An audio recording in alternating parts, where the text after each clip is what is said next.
Današnji nepremičninko bo malo drugačen. Popeljala vas bom v bistriški Vintgar. Pa gremo! Za vse tiste, ki še ne poznate bistriškega Vintgarja, le-ta se nahaja v bližini Slovenske Bistrice in je znan po svoji naravni lepoti, po strmih stenah in številnih manjših slapovih. Gre za slikovito dolino, ki jo je ustvaril potok Bistrica. Pazljivi pa bodite tudi, da ne srečate povodnega moža Vodovnika. Legenda pravi, da je v gradu pod Slapom na Bistrici bistriškim šumom živel povodni mož Vodovnik. Naša končna destinacija je bila Slap šum.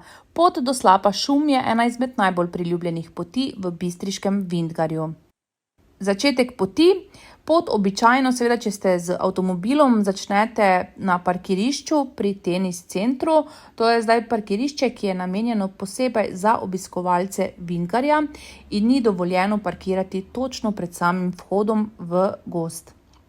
Od parkirišča pri tenis centru vas čaka lahkoten sprehod cirka 1000 metrov do samega vhoda v sotesko. Zimo označeni poti. Pot je dobro označena z markacijami in informativnimi tablami, ki vas bodo vodile skozi celotno sotesko. Po približno dobre pol ure hoje pridemo do prve znamenitosti rimskega kamnolova, kjer so v času rimskega cesarstva pridobivali marmor. Tukaj se lahko tudi malo spočijete, saj se nahajajo mize in klopi. Vrnemo se nazaj do oznak in nadaljujemo po levi strani soteske. Kmalu pridemo do oznake za Slap šum. Slap šum je visok približno 13 metrov in predstavlja čudovit naravni prizor, ker voda pade v globok tolmun obdan z bujnim zelenjem.